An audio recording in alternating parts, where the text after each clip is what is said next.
മുതിർന്ന മാധ്യമപ്രവർത്തകൻ എം ജയചന്ദ്രനിലേക്ക് കൂടി ഞാനൊന്ന് പോവുകയാണ്. ശ്രീ ജയചന്ദ്രൻ, ഈ സർക്കാരിൻ്റെ ഈ പ്രവർത്തികൾ അത് ഓരോ ഭരണകൂടവും കൃത്യമായി ചെയ്യേണ്ട കടമ തന്നെയാണ്. പക്ഷേ ഇത്രയേറെ മാതൃകാപരമായി ഇവിടെ സി കെ ശശീന്ദ്രനും റഫീഖും ഒക്കെ സൂചിപ്പിച്ചത് അവരുടെ നേരിട്ടുള്ള അനുഭവങ്ങളാണ്. നമുക്ക് ഇത് വാർത്തകളിലൂടെയുള്ള അനുഭവമാണ്, പക്ഷേ അവർക്ക് നേരിട്ടുള്ള അനുഭവമാണ്.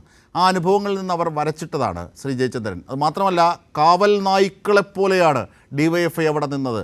ഒപ്പം സിംഹഗർജനത്തിൻ്റെ ഭാവം സ്വീകരിക്കേണ്ടി വന്ന ഘട്ടത്തിൽ അതവർ ചെയ്തു. ബാങ്കുകൾക്കെതിരെ, അതിജീവിതർക്ക് വേണ്ടി, അല്ലെങ്കിൽ ദുരന്തബാധിതർക്ക് വേണ്ടി.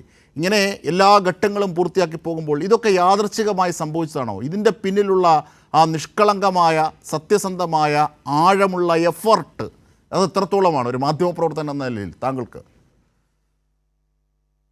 അത് അജിംഷാദെ, അതിനെക്കുറിച്ച് നമുക്കറിയാം, കേരളത്തിന് മുഴുവൻ അറിയാം. ഈ ദുരന്ത മേഖലയെയും അവിടുത്തെ ദുരന്ത ബാധിതരെയും സർക്കാർ എങ്ങനെയാണ് ചേർത്ത് പിടിച്ചത് എന്ന് അവർ ഓരോ ദിവസവുമല്ല, അനുനിമിഷം പിന്നെ 30-ാം തീയതിക്ക് ശേഷം എല്ലാ ദിവസങ്ങളിലും പറഞ്ഞുകൊണ്ടിരിക്കുന്നത് മാധ്യമങ്ങളോട് തന്നെ. ഇപ്പൊ ഇവിടെയും ഒരു അതിജീവിത, ആ ദുരന്തത്തിൽ നിന്ന് മോചിതയായ ഒരാൾ നമ്മുടെ ഈ ചർച്ചയിലും ഉണ്ടല്ലോ.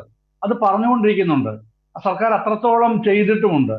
അപ്പോഴാണ് 10-ാം തീയതി മുഖ്യമന്ത്രിയുടെ സർവകക്ഷി യോഗം നടക്കുന്നത്. മുഖ്യമന്ത്രി സർവകക്ഷി യോഗം നടക്കുന്ന അന്ന് തന്നെയാണ് പ്രധാനമന്ത്രിയും ഇവിടെ വരുന്നത്. എന്നാൽ അതിന് ഏതാനും ദിവസം മുമ്പ് പാർലമെന്റിൽ എന്താണ് ആഭ്യന്തരമന്ത്രി അമിത്ഷാ പറഞ്ഞത്? ഇത് കേരള സർക്കാരിന്റെ കെടുകാര്യസ്ഥതയാണത്രേ, അതുകൊണ്ടാണ് ഈ ദുരന്തമുണ്ടായത് എന്ന് ഇന്ത്യൻ പാർലമെന്റിൽ നിന്ന് വിളിച്ചു പറയാൻ ഞാൻ പറയുക, ഒരു ഉളുപ്പുമില്ലാതെ എന്ന് തന്നെ പറയേണ്ടി വരും. ഇന്ത്യയുടെ ആഭ്യന്തരമന്ത്രി തയ്യാറായി. പക്ഷെ പിറ്റേ ദിവസം തന്നെ പത്രസമ്മേളനത്തിൽ കേരള മുഖ്യമന്ത്രി പിണറായി വിജയൻ അത് പൊളിച്ചടുക്കി കൊടുത്തു. പിന്നീട് അതിനെക്കുറിച്ച് മിണ്ടാട്ടമില്ല.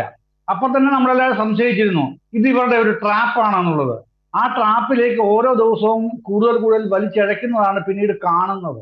ഇപ്പൊ ഇത് സി കെ ശശീന്ദ്രൻ കാര്യങ്ങൾ വളരെ വിശദമായി തന്നെ പറഞ്ഞു കഴിഞ്ഞു. എന്താണ് എടുത്ത എഫേർട്ട് എന്നുള്ളത് അടക്കം, 6 കോടി രൂപയുടെ ധനസഹായം കൊടുത്തതടക്കമുള്ള കാര്യങ്ങൾ റഫീഖും പറഞ്ഞല്ലോ.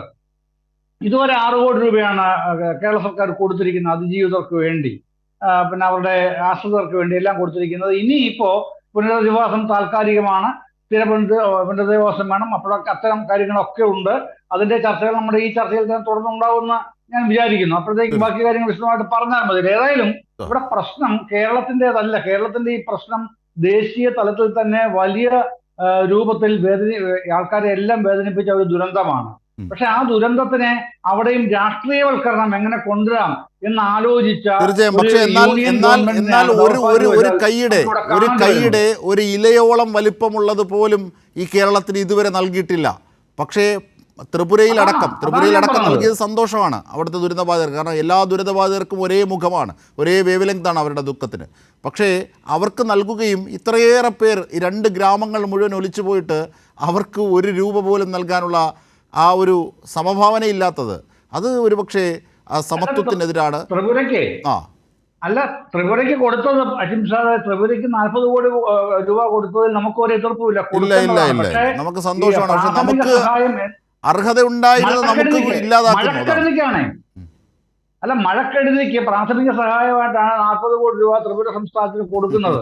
നമ്മുടെ അതീവ ഗുരുതരമായ ഈ പ്രശ്നത്തിൽ പിന്നെ കേരളം മാത്രമല്ല, ഇന്ത്യ മുഴുവനാകെ ലോകം മുഴുവനും ഈ ദുരന്തം കാണുകയാണല്ലോ.